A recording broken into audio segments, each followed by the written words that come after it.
Très heureux de vous retrouver, mesdames et messieurs. Bonsoir, c'est l'heure du journal sur Esaïe TV et voici le sommet. Les tractations pour la présidentielle de 2016 se poursuivent et les confrères de la plume et du papier en parlent. Les populations sont en attente des résultats de la Cour constitutionnelle. Vous aurez leur impression dans ce journal. Le match entre Esaïe FC et l'Union sportive de Sémé-Craqué s'est terminé hier par un score nul. À nouveau, bonsoir. Les informations sur les tractations du second tour, le décret numéro 2016-024, issu du dernier Conseil des ministres, c'est à travers cette revue de presse.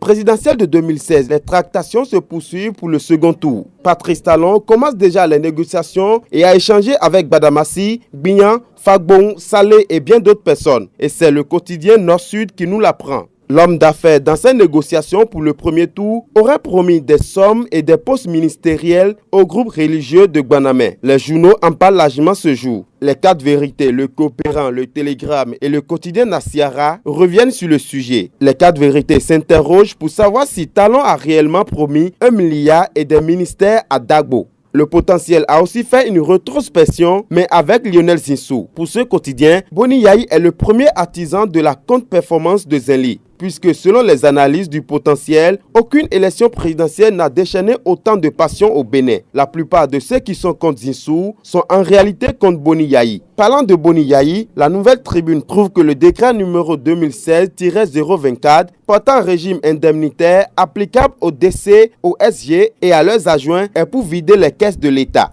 Ces derniers ont tous droit à une indemnité mensuelle de 400 000, un crédit d'équipement non remboursable de 3 millions et un véhicule de fonction de 10 chevaux. On finit cette revue avec l'investigateur dans sa page sport. Championnat national de transition de football. Enfin, le ballon roule sur les pelouses. Après la proclamation provisoire de la Commission électorale nationale autonome au sujet du premier tour de la présidentielle de 2016, les acteurs de la société civile et quelques citoyens se prononcent et font leur analyse. Ils sont au micro de Kader Achirou.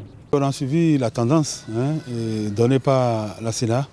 D'ailleurs, nous saluons cette proactivité de la Sénat qui a vite libéré ces résultats-là, ce qui a soulagé la population.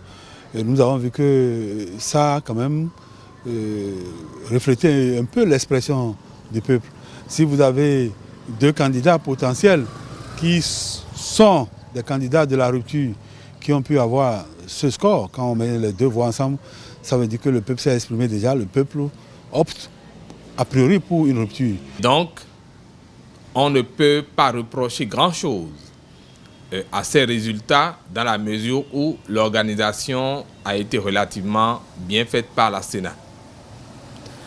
Les résultats qui sont sortis des urnes ont révélé ou ont confirmé cette détermination de la population à éradiquer une certaine forme de malgouvernance qui s'est imposée dans le pays depuis que nous avons connu la démocratie. Vraiment, la Sénat a étonné le monde. Sinon, à mon noble avis, avec les résultats que le Sénat a donnés, ces résultats ont apaisé les uns et les autres. Sinon, si la Sénat avait proclamé un chaos, nous ne serions pas ici présents. Bon, moi, je ne suis pas le président du Sénat, ni un membre de la Sénat. Donc, c'est pour la première fois qu'on a vu un bon Sénat dans notre pays. Mais moi, mon objectif, je veux un bon président dans mon pays. Je veux un bon conducteur qui va nous unir pour avoir de la grande paix dans mon pays. Je remercie la Sénat pour le travail qu'il avait fait pour cette année. C'est du jamais vu. À 48 heures, les résultats sont bien précis. Pour le moment, ça va. Je le remercie. Je suis fier à ces résultats. On veut aujourd'hui que la Cour constitutionnelle n'a qu'à nous donner le résultat général aujourd'hui pour qu'on va connaître le second tour. L'autre qui est premier, si c'est soit ses talents. Le résultat est au normal, mais à côté de côté Sébastien Diavanton, où on voit 120 000. plateau. S'il y a deuxième tour ou pas, c'est la cour. Donc, pour que les candidats qui nous suivent à l'heure où nous sommes, Zissou, Talon et Adjavon, nous leur remettons le pays dans leurs mains. Le 8 mars dernier, les experts du domaine climatique ont procédé au lancement du projet de préparation du Bénin à l'opérationnalisation du Fonds vert pour le climat. Reportage. La direction des changements climatiques a procédé au lancement du projet de préparation du Bénin à l'opéralisation du Fonds vert pour le climat. Éviter le réchauffement climatique au Bénin et dans le monde sera l'objet de réflexion de ces experts. Cet atelier fait suite à la signature par le gouvernement du Bénin et le Programme des Nations Unies pour le développement au cours du mois de février 2016 du document de projet. Il marque le démarrage effectif de l'accompagnement opérationnel du Programme des Nations Unies pour le développement et du Programme des Nations Unies pour l'environnement à la mise en œuvre du projet. Le Programme des Nations Unies pour le développement et la République fédérale d'Allemagne sont fortement impliqués dans ce projet pour le financement climatique du Bénin suite aux accords de la COP21 de Paris. Le reboisement et la protection des forêts sera une grande porte de sortie. Le groupe de travail numéro 1 du GIEC est révélateur de l'extrême gravité des impacts des changements climatiques. En effet, au terme des travaux de ce groupe, l'augmentation de la température peut dépasser 1,5 degré, voire 2 degrés Celsius, selon tous les scénarios, excepté le plus optimiste. Ce réchauffement peut même excéder 4 degrés Celsius en 2100, selon le scénario le plus élevé. L'utilisation efficace des fonds alloués pour la réduction du réchauffement climatique reste le souhait des experts.